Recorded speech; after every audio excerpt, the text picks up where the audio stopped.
pledge allegiance to the flag of the United States of America and to the republic for which it stands, one nation, under God, indivisible, with liberty and justice for all.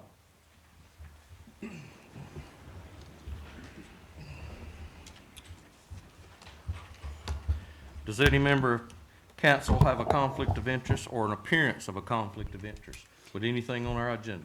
No. If so, please state at this time. I do not. No. No. No. Okay. First of all, I want to thank all of you for coming out tonight on our February 3rd, 2020 meeting. First thing up will be the amendment and approval of the draft agenda. I don't have anything. By anything? Nothing to change. All right. I move we accept the draft agenda. Second. Second. All in favor? Aye. All right, next up will be our action discussion resulting from closed session. We have no comments because it was just discussion, so. There was no action taken during closed session. You need to pull your mic up. There was no action taken during closed session. Next up will be general council discussion. Go ahead, Charlie. I have one thing. The Sunset Committee met today for the first time for getting ready for the 2020 festival. This is a group of dedicated citizens who put in a lot of time to make this come off really well. And they are always looking for volunteers. So if you feel like you want to volunteer and get involved in something that is really good for the town, all you have to do is step forward. Thank you. Anyone else? I don't have anything. Nothing for me. All right, moving on. Be public hearings. This will be our public hearing UDO amendment for private road gates. Do we have a motion? I move we open the hearing. Second. All in favor? Aye. Aye.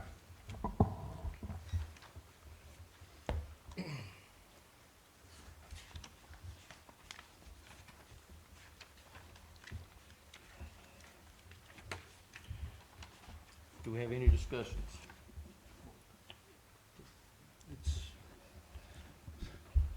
Anyone have anything?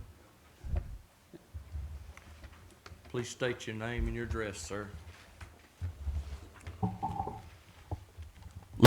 It works.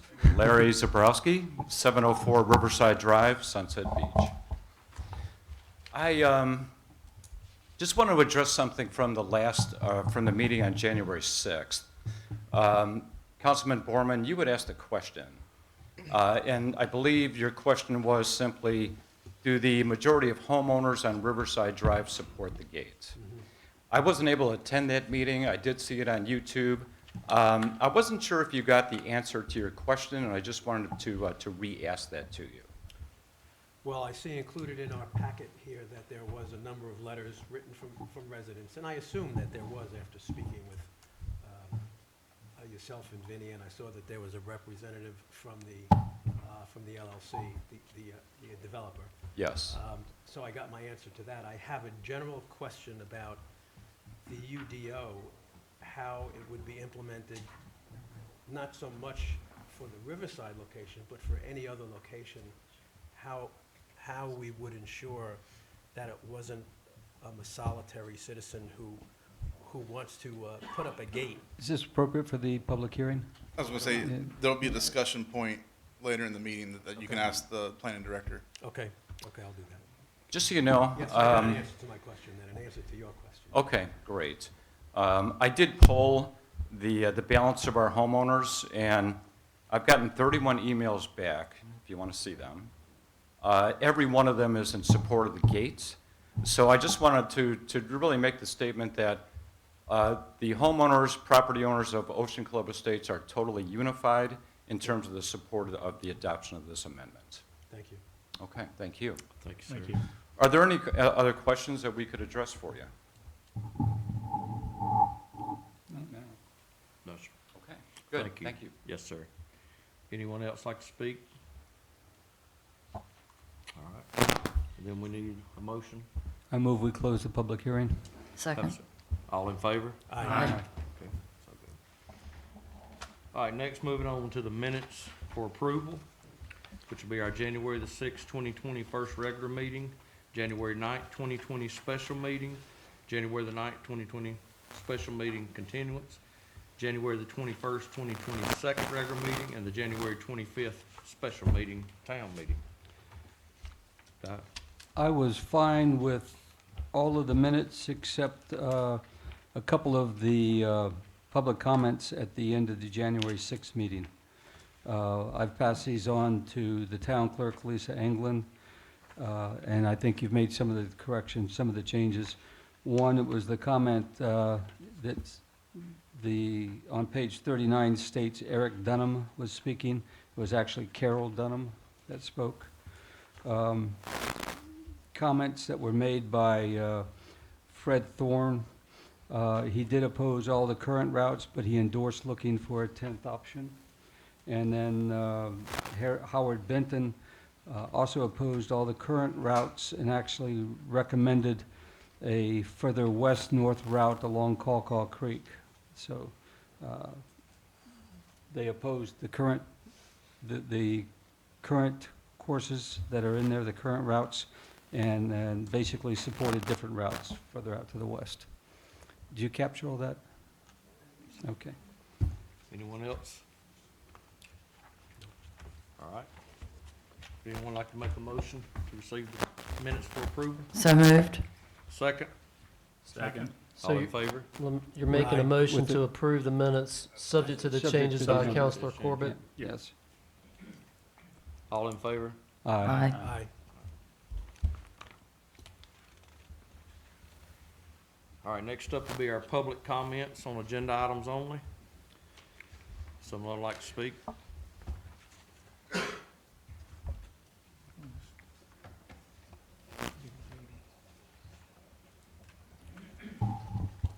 Okay, please Rich state- Serrato, 517 Twisted Oak Lane, Sunset Beach. I submitted to all of you the history regarding Cabanas, and I even wrote a letter to the Beacon. And the Beacon also said that Councilman Corbett was going to simplify the rules. But I will add that nothing has ever worked. The cost has tremendously increased. It's now closer to $100,000 a year for Cabanas. Who do they benefit? Is it the island? Is it a council member who owns one?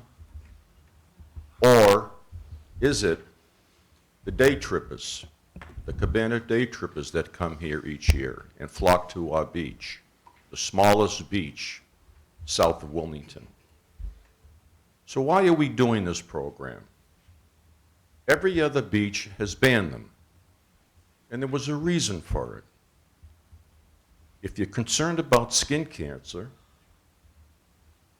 trying to protect the town or the guest, there's ointments, there's jerseys, there's shirts, there's umbrellas. You know the space Cabanas consume? But I realize you're not going to do anything. The vote is going to be 4-1. So honestly, I don't even know why it's on the agenda. Parking. This town needs citizen beach parking, paid for by a parking system called paid parking for guests only. Now, I'm not going to comment on the lawsuit, but Ms. Harris and I proposed to purchase beach parking, and now by eminent domain, we're looking at Lot 1 on Parham Cove. It may make legal sense for leverage, but doesn't make logical sense. Those are my only comments. I may have to leave early tonight, so I'm just going to quickly talk about something else, Mr. Mayor. You got- You timing him? you got 50 seconds. I read the engineering report, or the dredging report submitted by the Corps of Engineers. That's not on the agenda, sir. I understand that. I'll discuss it later, Mr. Mayor. Yes, sir. If I have time. Yes, sir. Thank you. Thank you.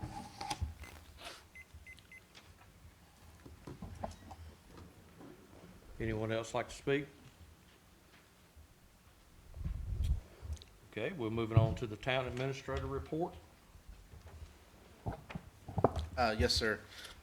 Just in brief, reminder that the dredging, for the dredging project, the CRC committee's variance, our variance for the CRC is next week on the 12th.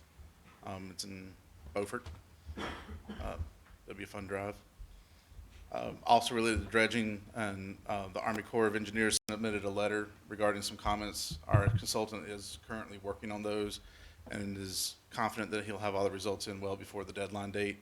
For a copy of that letter, Lisa has posted it on the website in our dredging section.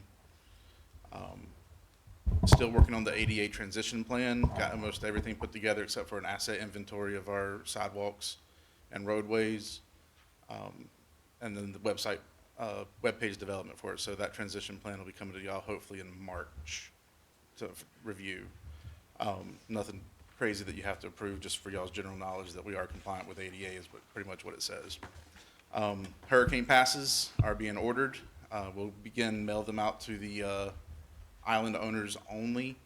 Mainland owners will not need them. If we have to shut down anybody's going into the mainland, then the National Guard's not letting us back in the county.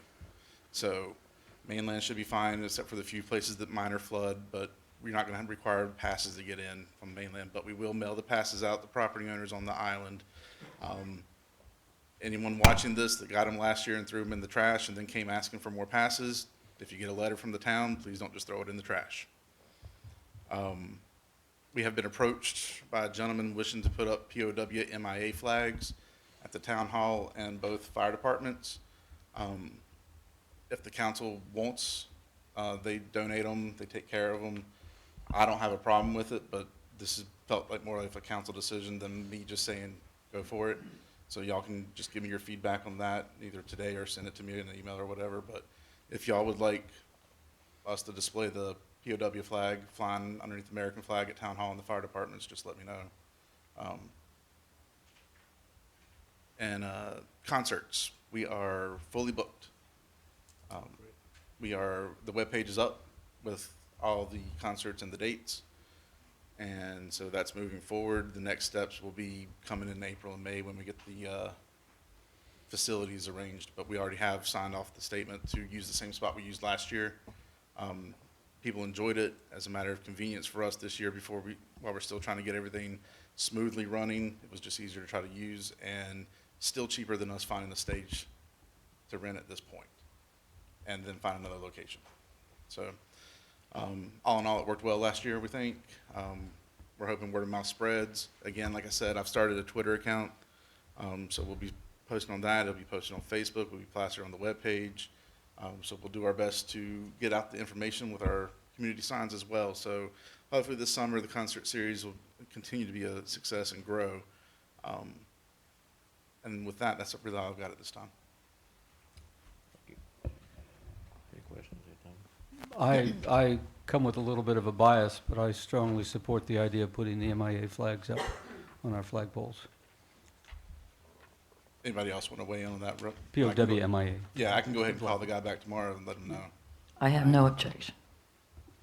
Good for me. I agree. I'm good. Will do. Any other questions for me? I think that's it. I had 5 Mondays last week, so I'm ready for anything today. Moving on, we'll go to the departmental reports. First up will be Ms. Tara Drop, our financial director.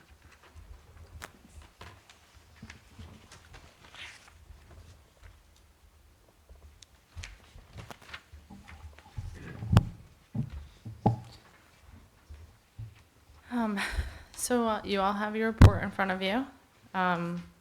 Everything is still on track where it needs to be. There's nothing out of the ordinary at this time for me to really report on this.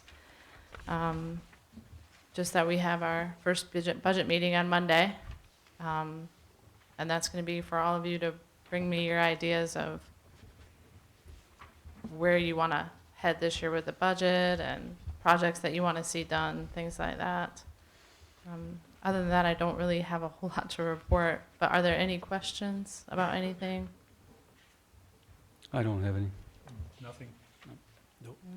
Good. Thank you. Thank you so much. Next up be our Stormwater Department. Mr. Marchand. Good evening. The report you have there in front of you, we've been doing some camera inspections in preparation for next year's projects. And we've had the vac truck out quite a bit, cleaning pipes and catch basins. We did that some last week, and we'll be at it again the next couple of days. It's absolutely beautiful, so we're going to be outside working on that. We've done some maintenance to some pond outlets off of Mill Slough, erosion control and repair work, and, I'm sorry. We've got some, 2 contracts we've awarded for some drainage easement work between Dogwood and Magnolia, and also the Shoreline Drive Pond outlet, the first one you come to, the first pond on Shoreline East.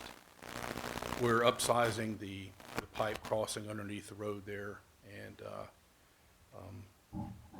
it's a very important job just for the resiliency of that system to make sure it holds up in any storm event. So that's something that will be happening pretty soon too. So. And I'd like to remind y'all that at our next meeting next week, Mr. Michaud is going to go over a comprehensive look at the stormwater work that's been done and what we're preparing to do, and his plans, and the way he interprets the plan needing to move forward, so. That's correct. We invite anybody else who has questions about stormwater to come out for that. I don't have anything else. Thank you, sir. Thank you. Wait till Monday. Moving on, our Public Works Department, Mr. Dustin Graham. I'd just like to say that the beach access at 1318, 1402 is back open. The grades are being completed. Hopefully in the next couple of weeks, we'll be doing some maintenance work to 40th Street, and that's extend the ends of that one out. So we hope to get started on that here real shortly to help with that. And also, we've started cutting back the beach accesses out on the beach. We've already completed the east end. We just got the west end to do, and we'll be done with that. What do you mean by cutting back? Where they overgrow, where the limbs or the pampas grasses growed out onto the walkway itself, we trim that back to get it off the walkway.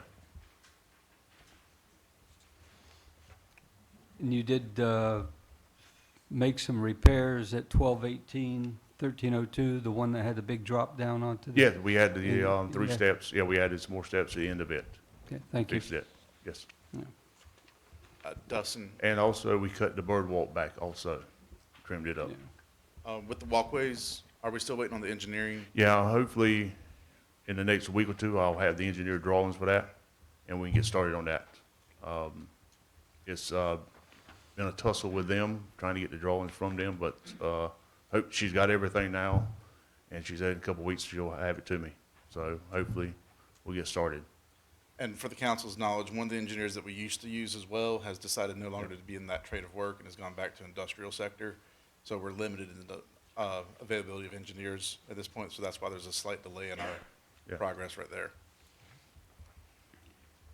Anyone else have any questions, comments? No, nothing for me. Thank you, sir. Thank you. You're Moving along, next be Fire Department, Chief Haselmeyer.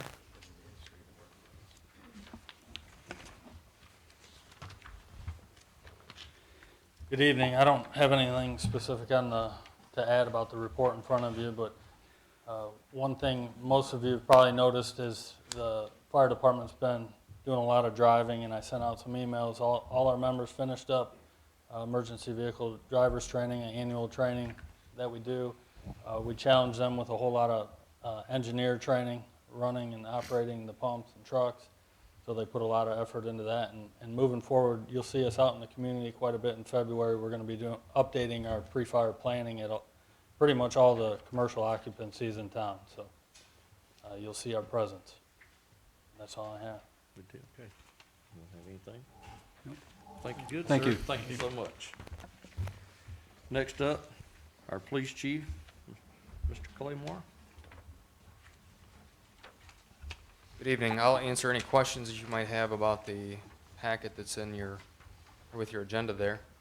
If there are none, I just want to add that we had a Coffee with a Cop event in Sandpiper Bay on Wednesday that was well attended. Biggest concern that we heard about was speeding in the neighborhood, and we're working to address that every day all over Sunset Beach. If you noticed on our Facebook page, we had a few trailers stolen, some larger dump trailer, a nice aluminum trailer, and there may have been one other. Our detectives were able to work with a neighboring jurisdiction and recover those and get those items back to our residents. They did a very good job with that. That's all I have, unless there's any questions for me. I don't have anything. Thank you. Good. Thank you. Thank you, sir. Moving right along, plannings and inspections. Mr. Todd Rademacher. It's been another active month for our department. Permitting still humming right along. Getting ready to dig in deeper with the ERC. We've assigned projects for all the members on the ERC board, and we're starting to work on possibilities of some stormwater retention projects with some rain gardens, working on the Tree City USA application, investigating some of the stuff that's going on at the state level to make sure that we're complying with everything that needs to be taking place there. Definitely going to get into the council's concerns, specifically involving recycling. That seems like someplace we can really dig our feet into and get moving there. Development-wise, the clearing's continuing for Sunset Ridge. They're moving right along on that first phase of development there. Arteza Village Apartments, they've started calling in for inspection, so they're definitely starting to keep our inspectors busy within the department as that project continues to move forward. And I spoke to the engineer and the representative from Bill Clark Homes within the past couple weeks, and the Sanctuary subdivision, once they're through clearing Sunset Ridge and move forward with, they can then move forward over to the Sanctuary and begin the clearing on that, and they're guesstimating anywhere between 45 and 90 days. You might see some progress taking place there on that project, so that's just something to be aware of. As you can tell from the numbers, our permits numbers are strong, and then personally, I've just been working on UDO updates to stay up with the pace of development that we have going on here, as well as working with the School of Government, going to their trainings, and hopefully we're going to need to be working on the 160D requirements, and we've reached out to the Council of Governments on assisting us with that project over the next year. If you have any more questions. And quickly, the 160D, that's the new legislation? Yes, sir. That's basically, right now, there's 2 enabling statutes in North Carolina for counties and municipalities. They've been working over the past 5, 10 years, 6 years, to merge them into one more comprehensive, more well-organized set of statutes in 160D in the general statutes, clarifying a lot of items within the development and planning fields. There's some issues that will affect our planning board, our Board of Adjustment, as well as y'all in regards to some of the details of the processes. But as we get into that process, we'll make sure we keep you all in the loop. I would encourage you all to review some of the paperwork I've sent out in previous emails, look at those YouTube videos. There's a lot of good information in there that you all find beneficial. Thank you. Yes, sir. The updates that we'll have to do to the UDO will be administrative, not substantive to the property, so it's not, from my understanding, there's very little that we're going to have to do that changes our regulations. It just changes how we go about doing what we do. So it shouldn't be a complicated text amendment. It'll be an overhaul of the whole UDO, but it shouldn't be a complicated multiple meeting one. We have to have all this in place, though, by January 1 of 2021. Correct. So regardless if we have it changed or not by that point, we have to be operating by those standards. And it's to make sure that our UDO is not challenged, we have to have it updated before then. Correct. Thank you, sir. Thank you. Yes, sir. Stay there, because this should have something to do with you. We're moving on to old business. Ordinance to amend section 7.09A fences, private gates. All right. This is an amendment to the, this was initiated by a citizen to amend our gate ordinance to allow for the placement of gates within private streets or private access ways, specifically within the BR2 zoning district, which would allow for gates basically, as we discussed at the last meeting, in 3 locations, not to exceed a certain height, to make sure that they grant us perpetual access through there, and what else? Keep the height right. There's no access to adjoining properties that would prohibit any connectivity issues or anything like that. And the planning board did unanimously approve this text amendment at their meeting when they reviewed this back in December. This came up in the past, didn't it? I believe back in 2016 it came up originally. 2017, 2017, 2016, yeah. yeah. I was here, so it was 2017.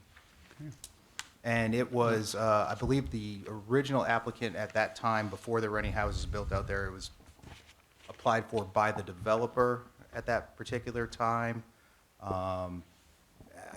My understanding, there's obviously been there's homes being built out there, and there's, emerging issues that have taken place with people coming across private property, things of that nature.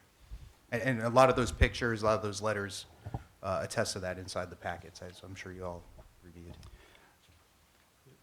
My concern is can you come up with a compelling reason why not to approve putting a gate up there? Why not? Not to. Another a compelling reason to deny this, other than you don't like gates. That's.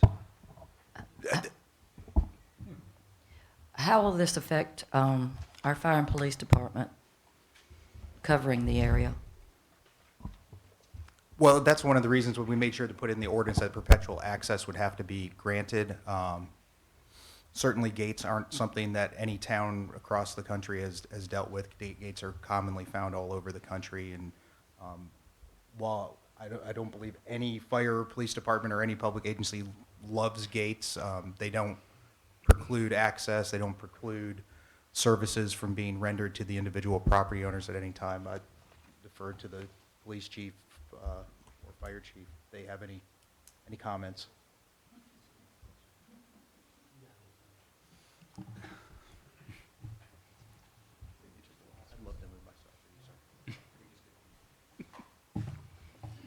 I don't anticipate any problems getting into a gated area. I'm familiar with them up north. We had several gated communities that we had access to, either with, most were with an access keypad.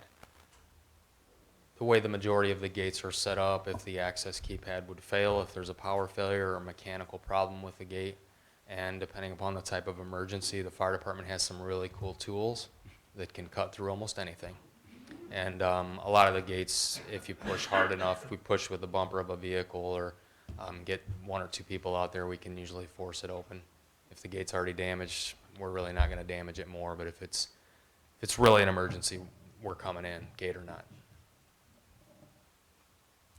Any questions? No, not for you. Thank you. Sir. One of the reasons they request the gate is for the continued trespassing on their properties. Microphone.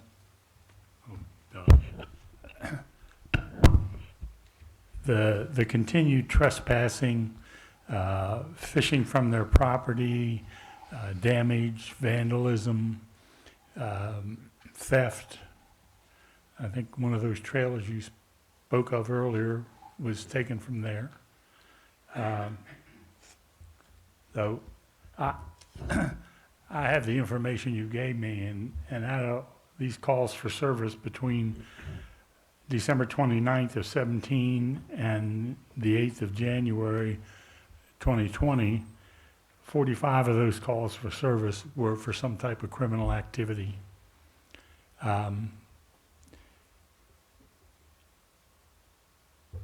Does that sound reasonable? What do you mean by reasonable? Well, yeah. The I just numbers wanna are make sure the you- numbers are accurate, yes.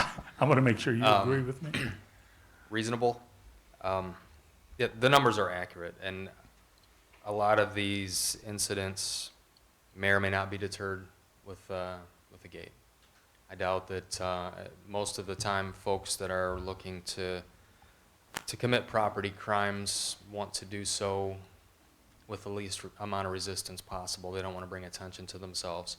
So if they have to manually open a gate, if it takes one or two people to get out of a vehicle and lift it and force it open, and then go onto the property by trespassing, steal perhaps a trailer or some construction equipment, and then leave, as we know, Riverside's one way in, one way out, and then to force that gate open again, they're taking a lot more time, drawing a lot more attention to themselves. So I do believe with the gate, those sort of calls for service are going to be greatly diminished. And talking to some of the residents there, they don't like to call 911, which is the best way to get a hold of our police department due to the communication system in the county. We were all trained you never call 911 unless there's emergency. But in this case here in Sunset Beach, that's our best way to get a hold of the police. But the people who live there don't want to call 911 to report a trespasser. But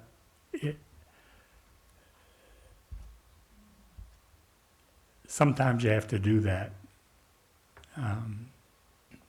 So maybe that will keep some calls for service from the police department, from getting the police department involved if people can't get in. I have a general question for whoever is best equipped to answer it. But in the proposed amendment under D, perpetual access being granted to the town via a means agreed upon by the neighborhood and local government, that tells me the town's getting an easement, a right of access, but in the event that the gate has to be destroyed, smashed down, broken, what have you, to save or to preserve the public's health, safety, and welfare at this subdivision, for instance, is there a hold harmless agreement that's being given to the town to protect the town from any claims of cost or damage? I mean, is that what we're talking about? Has anything been drafted for sort of a right of entry liability? Because Well, and I would, that's one of the reasons that the text is written the way it is. I mean, it certainly hold harmless agreements to a certain degree is outside the scope of zoning and UDO management. But the way that verbiage is written, we certainly, if we didn't feel like, I guess like we have with, and I'm not sure what we have with the other communities with gates. I know we have an access code. Now, whether or not we have a hold harmless or anything like that with that, I'm not aware of. well, I guess my concern is the chief or fire chief, they get called out there and they have to smash down the gate because there's a house on fire or someone's having a cardiac arrest, and every second counts. Damage is done, and it could be in the hundreds or thousands of dollars. I don't really know. And I don't want any good deed going, you know, no good deed goes unpunished type of deal where the community says the town should have to pay for it. And I don't believe that's what the community would want. And I don't think we have fences or gates allowed presently, right? This is a text amendment that's being proposed for this district? Basically, yeah, it's, subdivision fences aren't allowed on the island anymore. I don't know if they ever were, but I know they're not presently. And a gate to a subdivision would be part and parcel with a subdivision fence. So this is looking at allowing basically gates in lieu of a subdivision fence, just to monitor access, correct? That's where y'all came from? That's basically the direction that the applicant was coming from, yes. As far as a hold harmless agreement, no, nothing's been drafted by staff level. If you have a recommendation to throw something in there for more protection, more than happy. But I agree with Mr. Rademacher that I don't know where the bounds of us for land use jurisdiction in the ordinance versus a hold harmless agreement being required through land use I guess they would apply to the town with drawings of what they're proposing to build. Mhm. And it would be at that point that you, in implementing D, would want to get this kind of a liability waiver, whatever you want to call it, is what I would want to have in place on the file as part and parcel of the permit that's being granted. I mean, I know it's not a zoning issue, it's an implementation issue. And if that's something you could draft up for a generic form for us, that's something we could hand out with that application form. Okay. Yeah. There's also nothing that says that we couldn't make this a special use permit and have that as a requirement under the special use conditions at that point, if that's an easier route to go with. Because that could then be a condition placed on that permit, but that's not the route they chose to go with this application. It'd be permitted by right. Correct. Correct.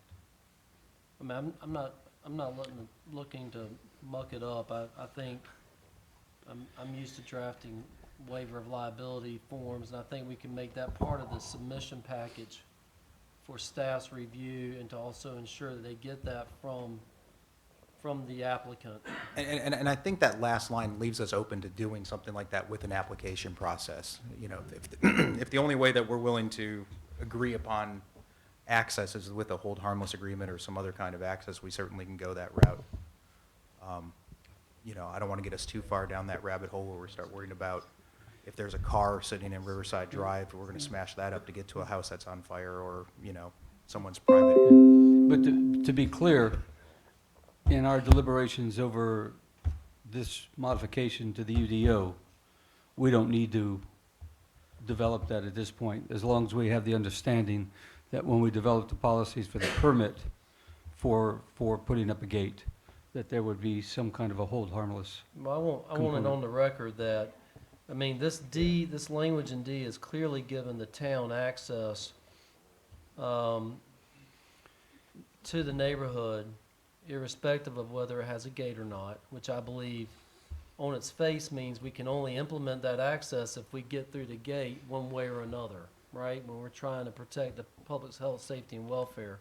I just think it would behoove the town to have that additional documentation in the file when there's approval of an application for a gate, just to button it down, that there could be an emergency and every second counts. I mean. And I would agree with the reasonable, I mean, that's completely reasonable, and there's really, the way this ordinance is crafted, 3 spots like we talked about, that this actually can apply to on the island. So easily manageable, easily doable. Excuse me, there's only 3 places? I believe that's Does what- that include Palm Cove, Riverside Drive? Palm Cove doesn't count. Palm Why Cove- not? It's zone CR1. We did not include it in the district. Okay. They're still a non-conforming use. Legally Legally non-conforming. Okay, use. my concern is Sunset Beach, the island, is the smallest developed barrier island on the North Carolina coast and maybe the East Coast. And for us to have a total of 4 gated communities, because Palm Cove is a gated community, I think is a little bit heavy for such a small island. And I don't believe that's in compliance with our vision statement that's in our land use plan either. The planning. Planning board did planning approve it board with the did statement. say they concluded that it was in compliance. Am I correct? That is correct. Yeah. Due to I believe it's the last statement in that, the last line in that statement that says if damage to personal property would allow them to basically approve this text amendment.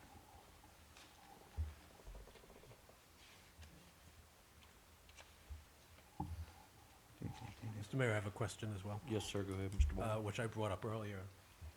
This may not be the right place to address it here in the UDO, but my question is, for the other 2 areas remaining, how would you ensure that a single person can't say, I want to put a gate up, and that it gets put up without the rest of the residents in that area of agreeing to it? Certainly. When there's an HOA like Riverside, no one person is can block access to my property, your property, you know, just because Bob down the street owns a lot and he has a interest in that, doesn't mean that he can put up a gate without the community approval, the way the HOAs are designed. What if there's no HOA? If there's no HOA, nobody can deny you access and do something on your property. I mean, that certainly becomes, they still have to come before us and get a permit.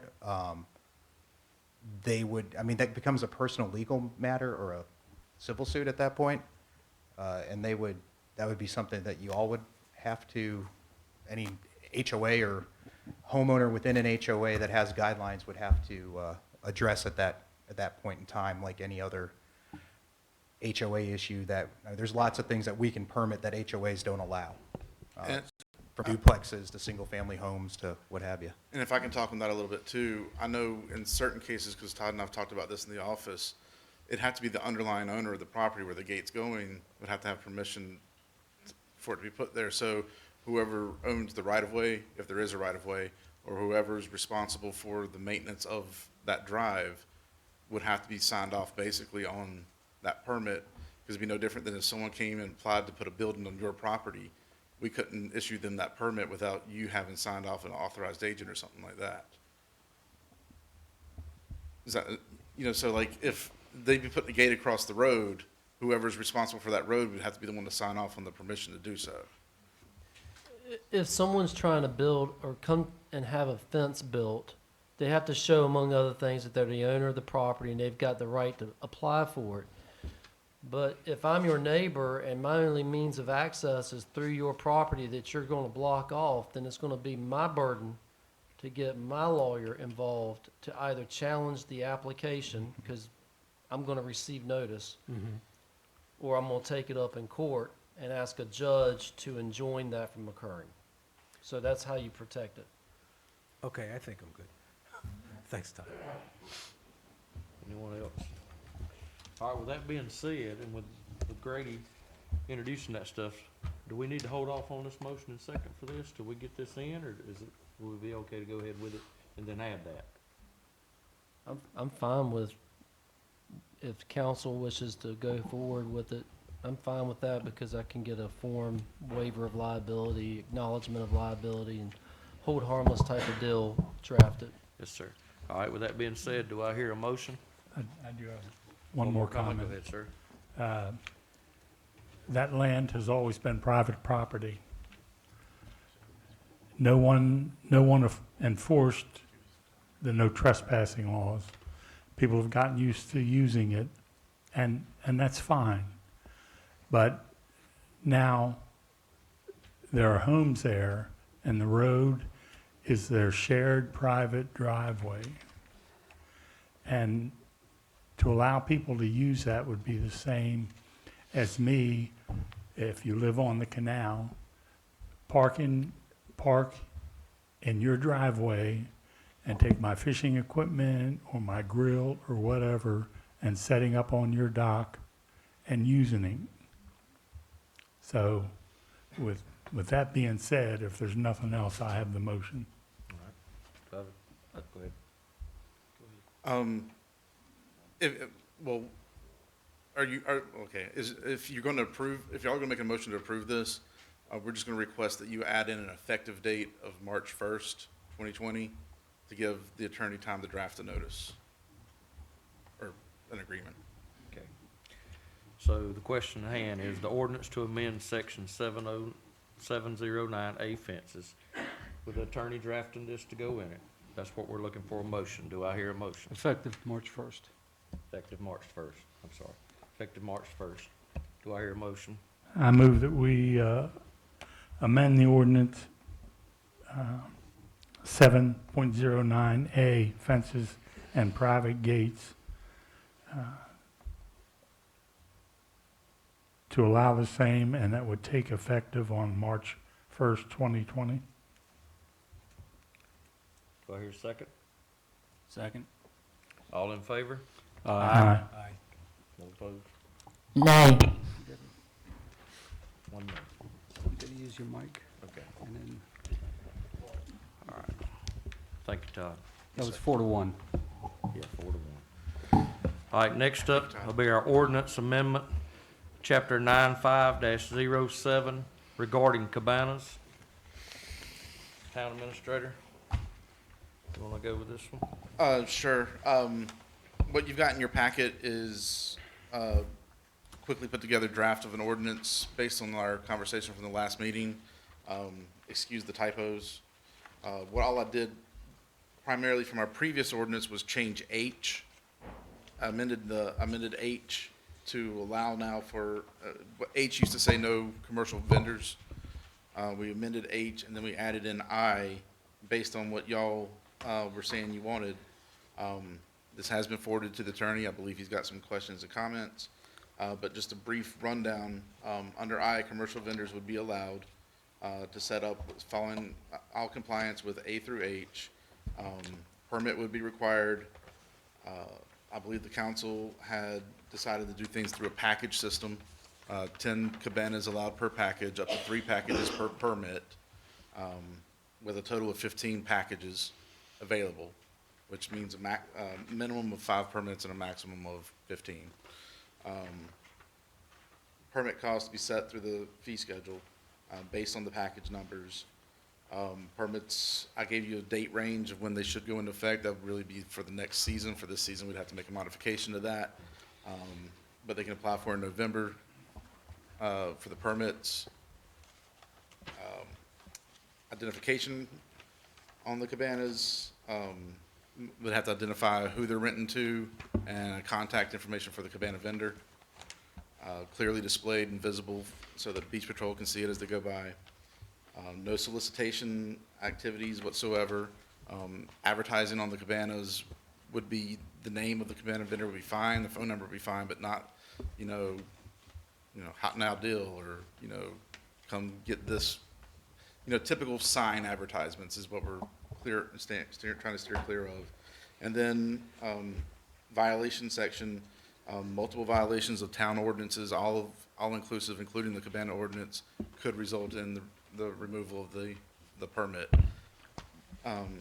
That's the condensed version of everything that y'all discussed at the previous workshop on this, and then various times afterwards. I've also given you a rules and regulations sheet that we could apply with some, just my suggestions into the whole affair of everything.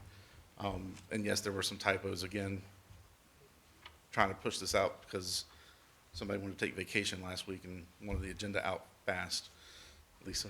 So, but like I said, the attorney's had a chance to start looking at this. I know he's got some questions and comments for y'all, so I'm going to give it over to him. Unless anybody has any questions for me about anything that was presented. I do. Like if I missed something. I have one question. Yes, ma'am. And that's about the wind speed. You have removed the... No, ma'am.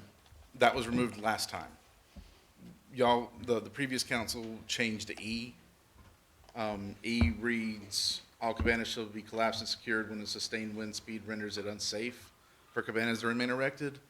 I did not change that, was changed in a previous edition. My follow-on to that is then I think we should insert somewhere who decides, so it's clear that there's an authority. Beach Patrol, subject to the Right. Beach Patrol. I don't know if we really need to put a 13, 15, 17 mile per hour limit, but the judgment of the Beach Patrol out there that conditions are getting dangerous for keeping them up would be. And I believe that's just built into the understanding here that we'll be applying these ordinances, so when they feel that it's an unsafe speed, they'll be. That can't be called subjective? Well, if the factory we can go back to factory recommended on the minimum cabana, but that would therefore put in a speed. And if the result was to move away from a specific number, then using the judgment of the professionals on the beach that we're entrusting to be monitoring this, I would think isn't quite subjective. It's trusting their reliability to pay attention. What I'm concerned with is, do we do it in the rules or do we do it in the ordinance? That I think somebody has to have the authority to say it's unsafe. Not. And if we can spell it out that this would be monitored by Beach Patrol and the supervisor on shift can make that call. But I'm just saying, it's up to you. Like I said, I didn't take this out, so I didn't have anything to do with the writing of this aspect of it. So I don't have a clue. What is the manufacturer's recommended rate that it be taken down? Don't have a clue. We can. We check can it. find that out. Yeah. Well, I think but that would be a good that would also source. be dependent, one, on each of the manufacturers has a different quality of tent that they put up, and they also, it's based on using their rules for securing it. And most of those from the manufacturers say a 45-degree angle, 10 feet out or 8 feet out from the exterior of the cabana. And we require that the guidelines and the stakes be within the footprint of the cabana. So, I mean, that's the problem with the That's manufacturer. also unsafe. Yeah. I don't have an answer at this point. I think, what I don't believe we want is town officials walking up and down the beach with wind gauge monitors and then checking manufacturer guidelines, then doing another test of the wind speed and making a determination. The chief, after all of his years of experience, can tell whether or not Grady is speeding down a road just by looking at the rate of passage.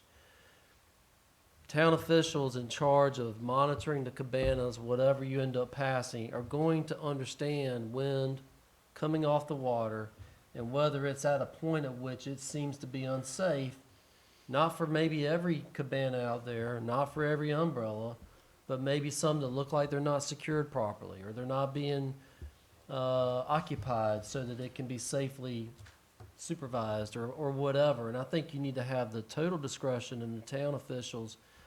What are you calling them? The Beach patrol. The beach patrol should have the sole discretion of determining whether or not the wind or the conditions on the beach are such that for this particular cabana, not the one next to it that's tied down with, 4 buckets of sand, but the one that's sitting there and it's already kind of flapping and looking like it's about to lose its fasting, they need to act. And I think you need to give the town the monitoring officials that discretion and that authority to act. I have no problem with that. I'm just thinking it should say all cabanas shall be collapsed and secured when the Sunset Beach Patrol determines the sustained wind.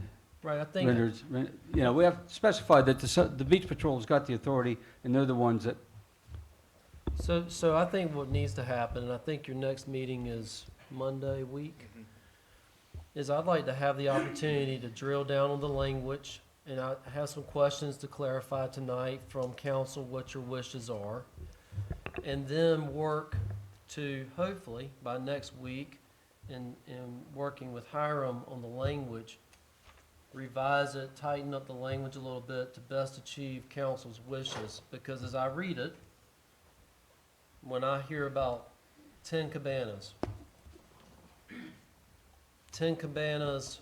if they buy one packet of 10 cabanas, that's the only 10 that they can put up at any time during their permit season.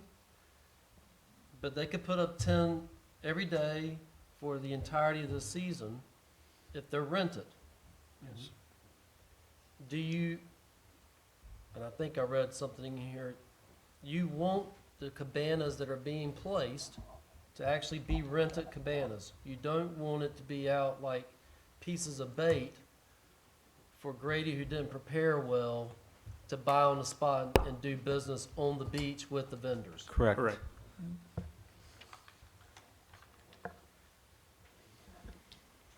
If I can speak to the enforcement real quick. Sure. Just as a matter of protocol, if it's not handled by the police, it's handled by town administration or my designee. So there's all ordinances throughout our entire town code of ordinances that doesn't specify who the individual is that enforces that law. They fall under certain sections. So by hammering in just that it's beach patrol, next year you'll decide not to have beach patrol. Then we have to change the ordinance, who's the person. That's an administrative function. We can decide administratively who will be in charge of determining this ordinance, and whoever's in charge of A through I will be the one who's also in charge of E. And at any given time, that's the members of Beach Patrol for now. It could be the members of the police department. In the future, it could be Public Works. But I think by just shoehorning in a name at this point, it doesn't add, in my opinion, to the ordinance, because we're already covered by town administrator or their designee.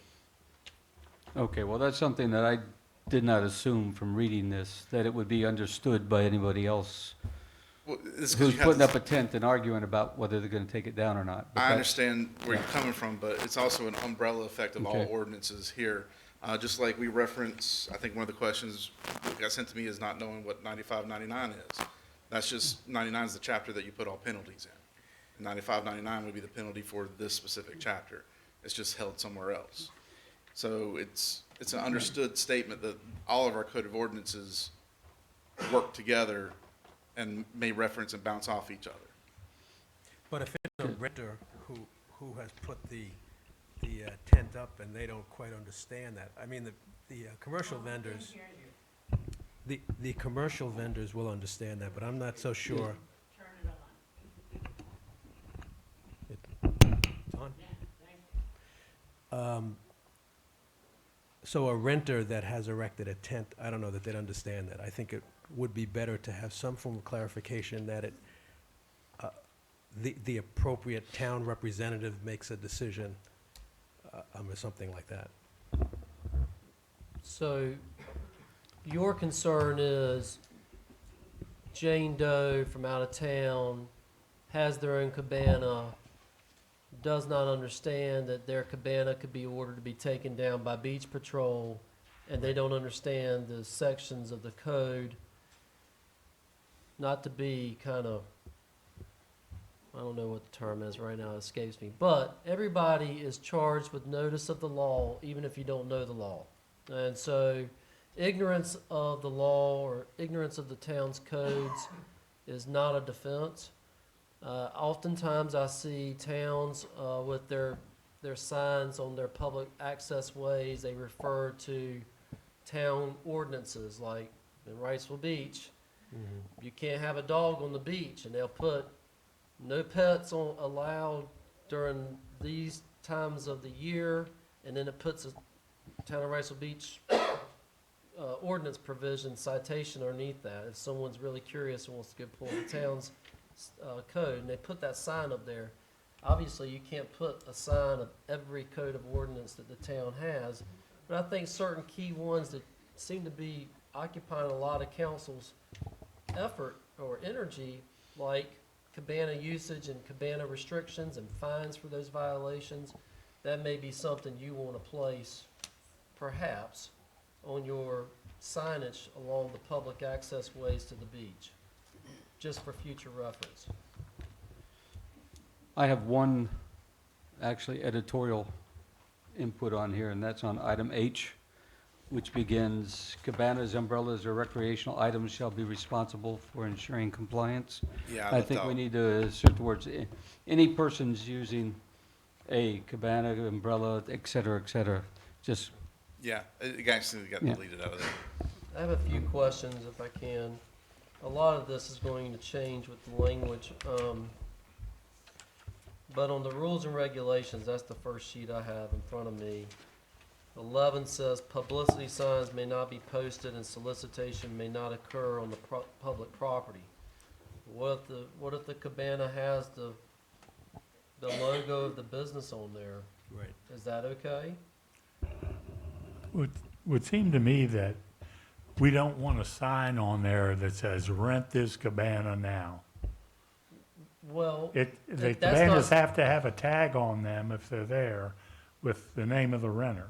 Right, I mean, that's not supposed to happen anyway, but what if Cabanas R Us puts its logo on there, Cabanas R Us, you can rent us by calling this number? Is that, I mean, that's a business logo, you see it on business owners' trucks and cars all around town. That's not an active solicitation, that's not someone standing there peddling to rent the cabana, because they can't do that, because that's gonna be outlawed. Anything that's on there that's placed by a business that someone is renting is something that's supposed to be rented before you step foot on the beach, right? We don't want The rental company's transacting business right there on the public trust. Correct. page. Yeah. So, but mine's more generally philosophically, is it okay for Cabanas R Us to have their business name and logo and their contact information on there? And I mean, I'm not the one, I could care less, honestly. I'm just trying to make sure I put an ordinance and rules and regulations together to meet what council wishes.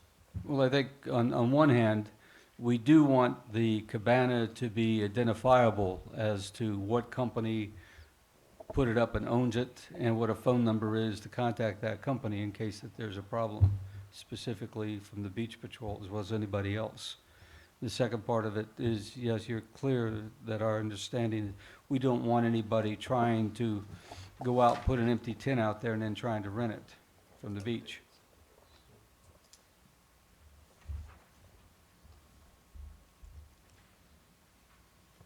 I think what we're talking about here is you're okay with business trade names, logos being on there. Passive That's a advertising. passive type of deal, okay. Yeah. Yeah, I had a typo in 12, I forgot. Yeah.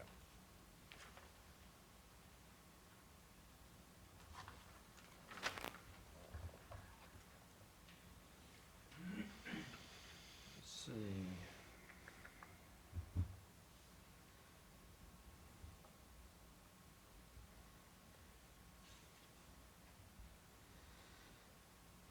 So to make sure I understand the package,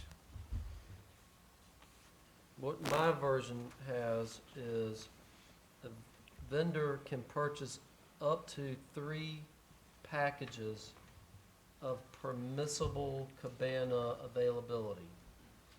Each package contains the ability to erect 10 cabanas. So Cabanas R Us can buy 1 package of 10, 2 packages of 20, or 3 packages of 30, a total. 3 packages, No, the total that a cabana vendor could ever be involved in is a total of up to 30 cabanas based on the package size that they're buying. Correct. yeah. Okay. We're having 10 cabana packages, You're having a 10 package. packages, a package has 10 cabanas, Correct. and they can buy 3 packages, Correct. max. Okay, The idea behind that was to keep like one vendor from being able to purchase all of them. correct. And is there a total maximum number? 15, 10 packages is the maximum, correct? 15 packages Are available. are available. So at any That's roughly half given the space time, of a the max of 150 vendor You're- cabanas could be on The the town's beach. tapped out after 15 if everybody just bought 1 package of 10, the town, once it sells that 15th package, we're done. Correct, At that point, if you're gonna put a cabana up, you better be a private individual that owns the cabana, Correct. correct. okay? I, Has the town authorized on the fees, did I see what the actual amount is that you're wanting to charge? At the end, yeah. So $150 per year per package, non-refundable, Correct. okay? And I got the fine information as well. Okay.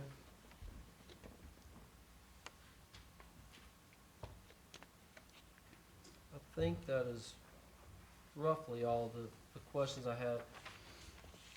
I think I understand your overall intent is we're leaving what's in place, except now we are going to allow, with these restrictions in place and this limitation, the possibility for cabana vendor companies to be able to have the possible right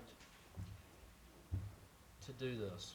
So, I'm clear now. Yeah. And I'll tighten the language, make it workable, hopefully enforceable, and at least something that can be reasonably enforced by our police and fire and beach patrol. One more thing to consider, you may have it in yours, but I think under the number 12, which talks about the violations and revoking Yeah, the rules. I that- updated that to read, just for your information, because it was in a former draft and everything got changed after that. But approval of the application is the sole discretion of the town administrator, and a permit can be revoked if the permit rules and regulations or town ordinances are violated as per section 95.07 of the town ordinances. Okay. So it that- references back to That the tracks ordinance. back to the Yeah. ordinance, and that's what was missing. Yeah, that's it right there, but. I have a couple things. Are you done, Grady? Yes, sir. Some of this is based on my lack of knowledge. I wasn't at the last council meeting, but I do remember discussing how many cabanas a vendor could put in one area. The council looked at taking that out last meeting that you weren't at. I missed that. Okay. Largely because there's no way we could track that. Okay. The other thing is, and these come by email.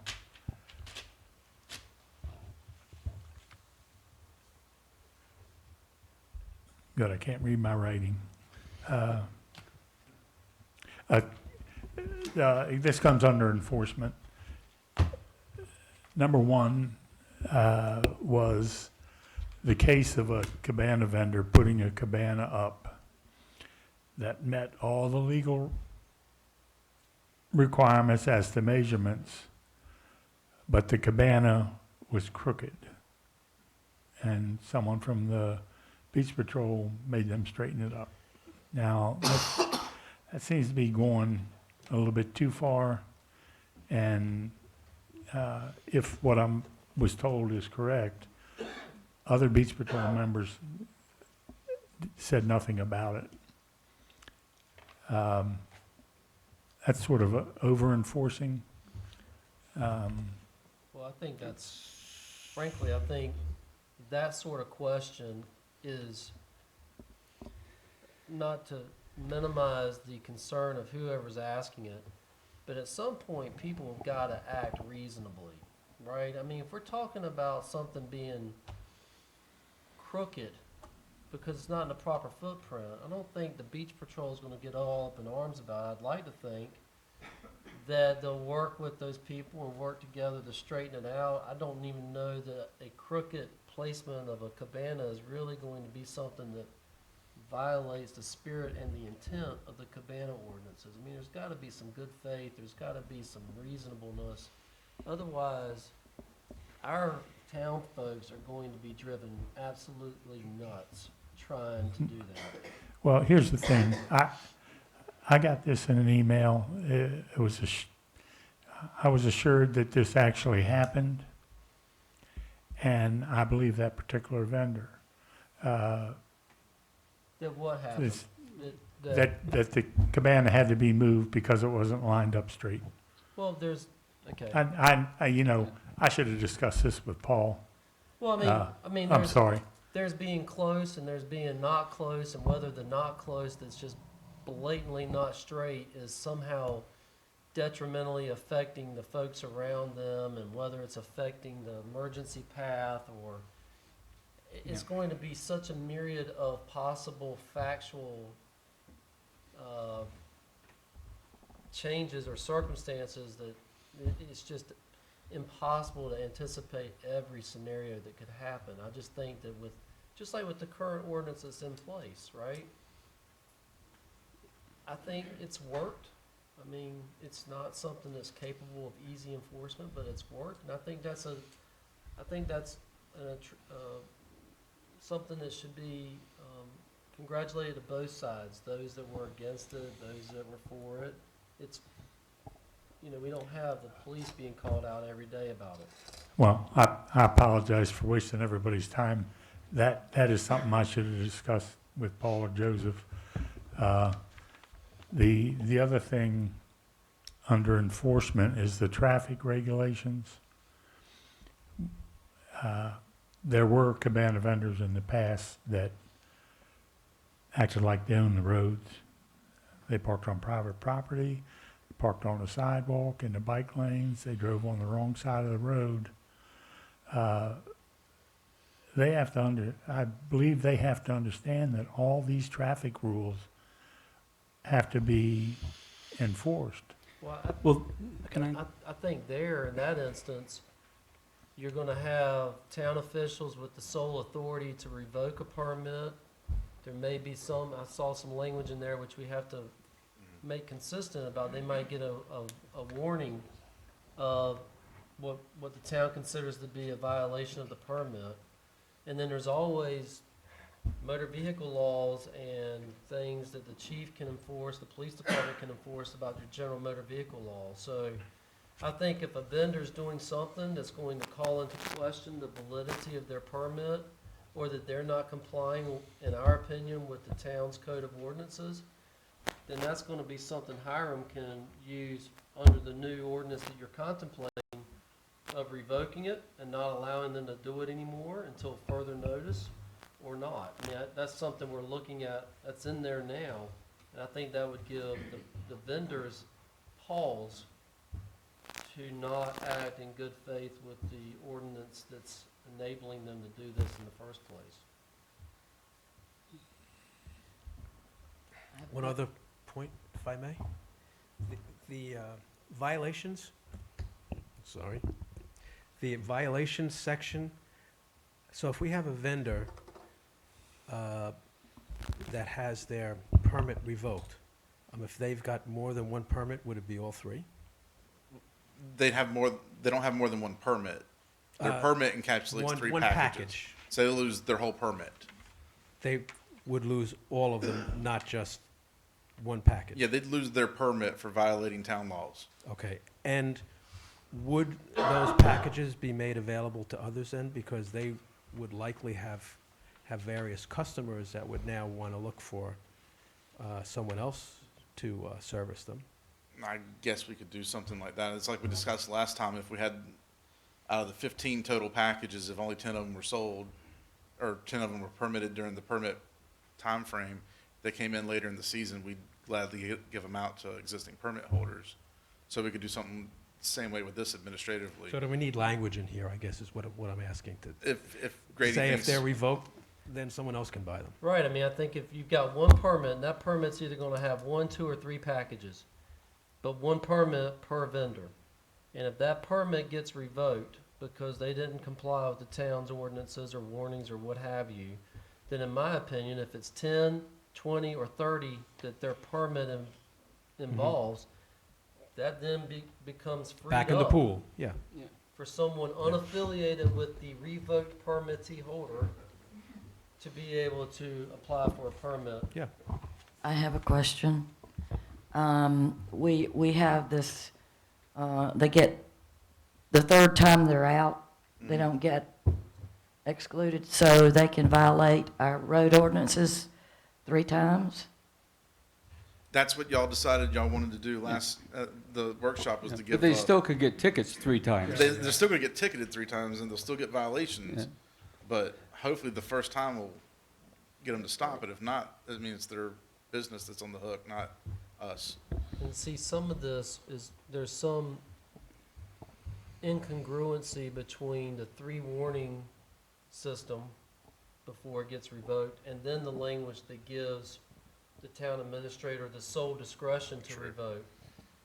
Which I can make it work. I think that would, maybe a circumstance that arises would be something that's just so egregious, they shouldn't get a warning, right? So we can work on that language a little bit.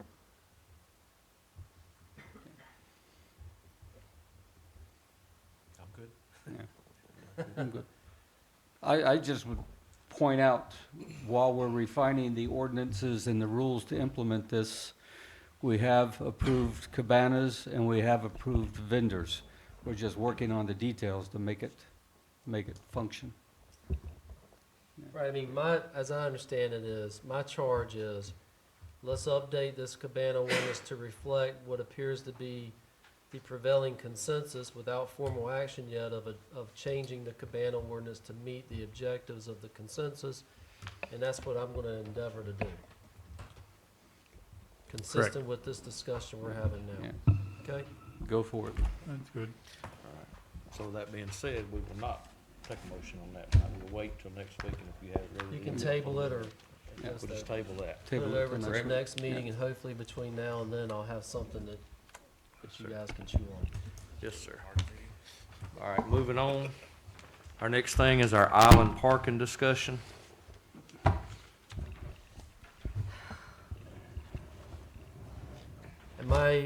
Am I being asked to participate in this, or does council wish for me to exit? I'm here at the pleasure of council. I would think you would be able to exit. I would say, This is all just a preliminary At discussion. this point, we have no idea which way we're going or where we're going, so you gotta wait till at least we can get confused. All right, well, thank you. Have a good Thanks, night. Grady. Thank you, sir. Thank you. Have a good night. Thank you, Greg.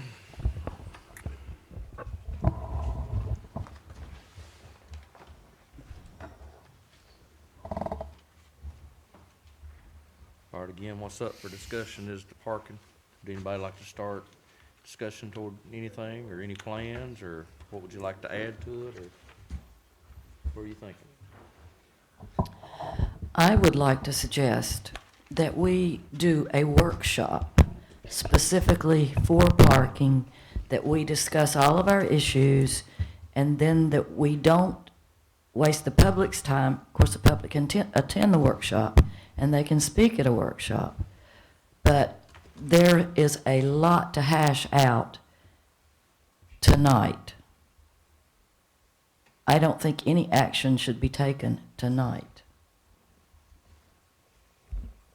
I didn't plan on taking any action tonight. I think this is going to take more than one discussion for sure. My Okay. view is we've got a blank sheet of paper. Question I have, though, is where is the 2011, I think that was the year that the parking... 2010. 2010. By the time it got to the council, it's probably 2011. Anyway, where is that? Can we have, It's on the website, in It's the on the boards and website? committees section. okay. So we should all go look at that and see what's there. I think if we look at it, if we're facing the same problems that we were facing at that time without any additional things other than an increase in population, I agree with Mr. Corbett that we ought to go back and take a serious look at what other committees have already accomplished and done, and just review those before we go any further with things like this, and before we even consider hiring an outside consultant to come or help us like that. I think we should look at the work that's been done and familiarize ourselves with that formally.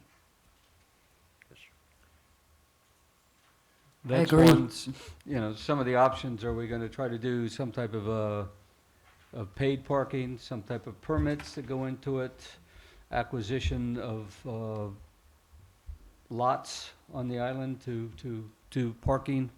What are other types of options that we have? We should consider all of Uh, those things. Yeah, one-way roads, so you can get parking on the sides of on more streets. On one side. Excuse me, the side streets, you cannot park on side streets because there's not enough right-of-way Well, on that's each why side. that's why the idea is a laundry list of all these things we should look through, discuss, and I understand. figure We'll out. discuss that when Yeah. the time comes. yeah. One thing, a lot of people want to come to Sunset Beach, and that's fine. And I don't care where you're from, you're welcome on the beach. But please don't expect us to provide a parking place for you. Guarantee a parking place. Guarantee a parking place. Anyone else? Mr. Bolton, you have anything? Nope. So how are we gonna do this? If you're gonna, we have a homework assignment to go read what's on the website, Yes? and then when do we talk about it next? Do And we among wanna- other things, if we're gonna go down the road to get down to a paid, if we're gonna hire somebody to do it, we wanna be prepared when we get to the budget discussions to kind of have a sense of which direction we wanna go. Do we want to look at that, at having a workshop where we can sit down and talk more after we've went through all this stuff? Do you want to do something like that, or? If I can, on that note, Yes, sir, go ahead. since we do have several budget workshops lined up where you're already slated to be here, there's nothing that says we can't turn part of that meeting, since this very much is a budget conversation, also into a discussion of the parking issues. They're all public meetings anyway, so the public will still be welcome. We can just add a public comment period to one of them, specifically just for the island parking issues, so they can give feedback and input and y'all can discuss. It may draw out one of those workshops a little bit longer, but since, like, you know, if you're gonna be talking about costs, how we're gonna generate the money, if we need to generate money, all X, Y, and Z, might as well do it at a budget workshop, instead of finding another time to create another workshop for all y'all to attend as well, just to come back and talk about it again at a budget workshop. So we'll Makes push sense. that on up to the deposition part, right? And then we'll discuss that more when we get there in just a few. Go ahead, Joe. You had No, something? no, Okay. that's fine. Anyone else? Nope, makes sense to me. All right. Then, next up, new business. Deposition of directors for our February the 10th, 2020 meeting. And anything else after that? We'll be adding the cabanas onto the 10th, assuming Grady has his Titan language for y'all. That probably will not make it, huh? Yeah, and Lisa's pointing out that the budget work sessions are also there if you want to label one of those also island parking meeting. The times aren't on these though, so Well, a couple of the work sessions you had designated as department head sessions. yeah, that's the 9th and 10th of March. Those work sessions are in addition to your regular scheduled meetings that are on this list. But the full dates include March 17th at 9 a.m., budget workshop, April 6th at 3 p.m., budget workshop, April 13th, 1 p.m., budget workshop, April 21st is a if needed at 9 a.m. So there's multiple possibilities.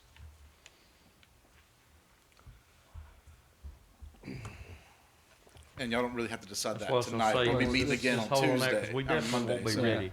We definitely won't be ready next Monday. Right. I mean, we just don't have time. But we can for that, decide so next we can Monday. decide next Yeah. Monday when it's looking to. That'll give everybody time to check their schedules and get with with the administrator and all and see what's the best time. All right. Anything else in there? Everybody good? Any discussions?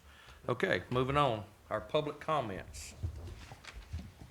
Would anyone like to come up? Whoever wants to come up first, just come on up and we'll get it started. Please state your name and your address, and we'll keep it at 3 minutes just to be respectful to everybody. Joseph Santavica, 9109 Forest Drive. My comment, after watching council here for the last 2 or 3 years try to wrestle with the parking problem, I believe, after drawing on my experience in the Internal Revenue Service in its quality improvement program, is that you all haven't determined what the problem is. And you'll never come to solutions until you determine what is the problem. Do you have too much problem or too much parking? Not enough? Because as I've watched this over 2 or 3 years, I see a whole lot of people would like to see less parking. Their comments about too many people on the island and too much building going on and traffic flow and so on and so forth. It seems like they would like to have less parking, less visitors. Other people say, oh, we all should have a right as a citizen to have parking available to me. As soon as this council determines what is their policy, what you want the policy to be, then you can come up with ideas, you can brainstorm it, you can call in experts, et cetera, to figure out how to implement what it is that you want to do. Do you want more parking? Do you want less parking? That's the 2 questions that need to be resolved before you do anything else. Lastly, in that whole regard, I have a recommendation that you all ought to find somebody to give you training, 2 or 3 days, in how to come to consensus and how to solve problems. Some formal training, because I think that lack of training, and I don't know how many of you may have had quality improvement training, I think the lack of the training keeps you fumbling in trying to come up with solutions to something. I don't know what it is, complaints by this community or that community, but you need some formal training. Otherwise, you're going to continue to be mired exactly the way you are right now. Amen. Thank you, sir. Thank you, Joe. John.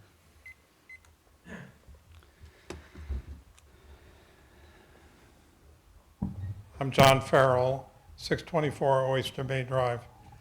The discussion of cabanas tonight concerned me because the focus was on the vendors. And when I look at your rules and regulations, items A through H should apply to everybody with a cabana on the beach.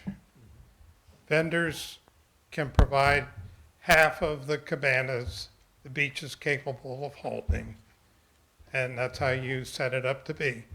But the other cabanas that are set up need to be to the same rules and regulations that the vendors have. And I'm not sure Grady got that point with the discussion. So I would just like to see that it be all-inclusive. Thank you. Thank you, sir. Thank you, John. Yes, ma'am.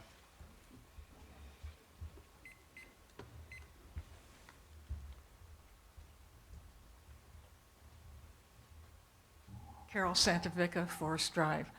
On cabanas and managing the vendors, I've seen the vendors wiped out by a squall that comes up the beach out of nowhere. You've got to give that man or someone in our administration the power to make some common sense decisions. Are the permits transferable? If one vendor gets wiped out, can he transfer his permits to another existing vendor?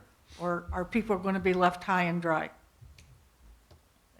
Just some common sense, let the man make some decisions based on what's happening today. Thank you. Thank you. Thank you, Carol.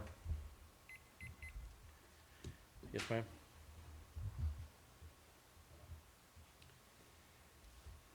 Good evening.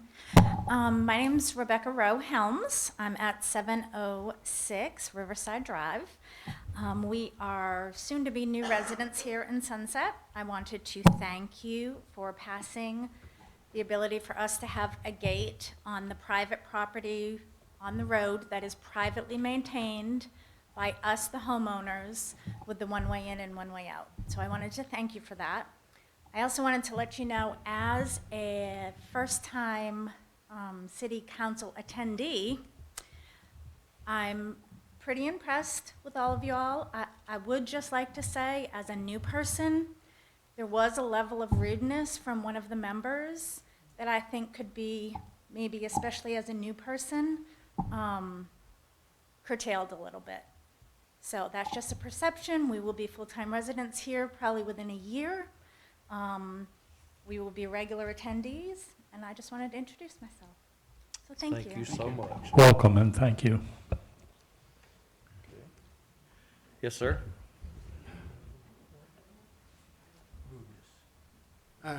Hello, I'm Lee Helms.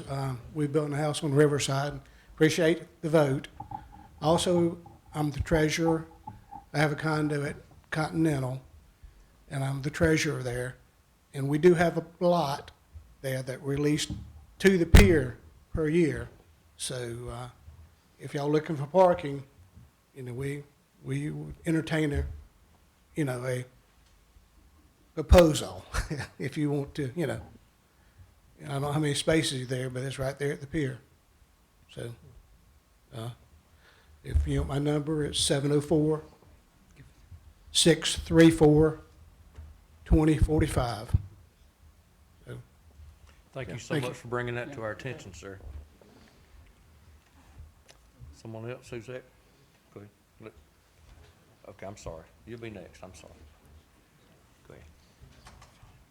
Bob Tone, 9030 Sea Lane. First, I would like to thank Ms. Harris for filing a motion at the January 9th meeting that was approved by everybody to follow the approved procedures for appointments to boards and committees. Again, thank you. Secondly, I agree with Carol Sanavicchia about the squalls coming down, coming down to the beach and everything like that, and they can wipe out the whole beach. And I've seen it happen out there. And where these guys, they can't get insurance on these tents because it's just too high. So they're losing a couple of hundred every tent that they lose. So they're going to make every effort to get out there. Most of the times when they say that the wind's going to be up at 20, 25 miles an hour that day, they don't put them up in the morning. And the customers know that, ahead of time. So, and what we used to do if we had a squall or something like that, we would call the vendor, say, you need to get somebody out here real quick, and they would come out and get them because it would save their tents. So that's a kind of that's a way that they make their profit, They're not in business to lose money, so, but that's all I got. Thank you, sir. Thank you. Thank you, Bob. Yes, sir, you're up. Yes, thank you. My name's Phil Carter. My wife is with me tonight, Pam Carter. We have purchased a lot, number 63 on Riverside Drive, a little over a year ago, and we'd just like to tell you we sure do appreciate you voting for the ordinance. Thank you. Thank you, sir. Yes, sir. Thank you, Mr. Mayor. Thank you, Council. I'm Lori Thomas Vass. I live at 620 Kingfisher Lane. I came tonight to tell you a little bit about what I'm doing with the county commissioners on trying to solve a problem. And Mr. Mayor, I have the same package of documents that I gave to you the other day. Yes, sir. Yes, sir. Pass them down.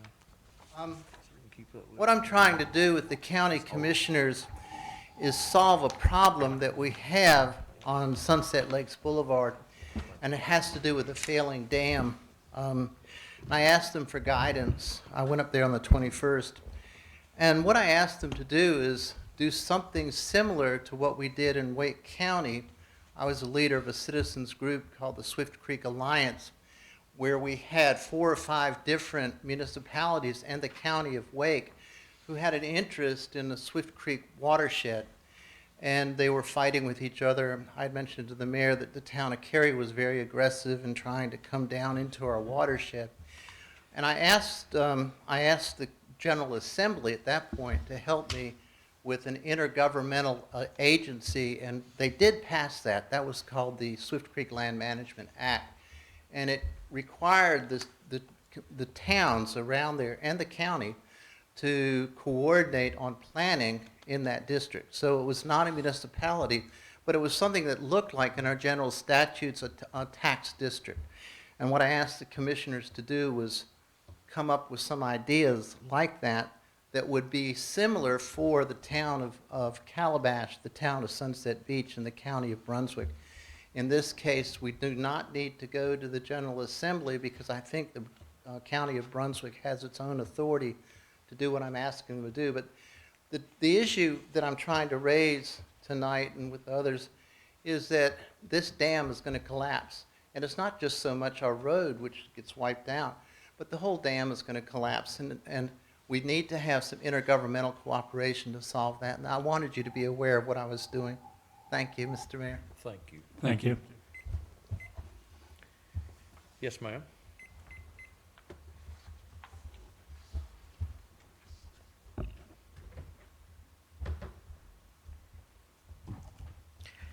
Karen Joseph, 915 Sandpiper Bay Drive.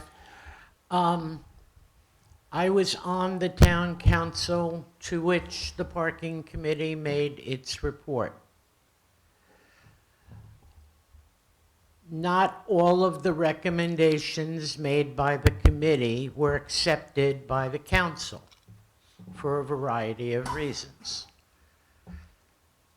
I hope that you will advertise very clearly at which meetings you're going to discuss parking. I think it's very important that the residents know that, because there's a lot of misinformation, there's mischaracterizations, and there's a lot of interest in this topic. So I think it's important that you put that out there so that people know this is the meeting to come to if you have something to say. This is a problem that is never, ever going away, only because of human nature. But I am happy to talk to any member of council about at least what I can remember from 2010, why we accepted certain things and why we rejected certain things. I didn't agree with every decision that was made, but I encourage you to read the recommendations, and there are still council members around who you could talk to, and some people who were on the committee who you can talk to. So good luck with it. Thank you. Thank you. Anyone else? All right. Then, can I have a motion to adjourn? So moved. Second? Second. All in favor? Aye. Aye. Thank you all for coming out.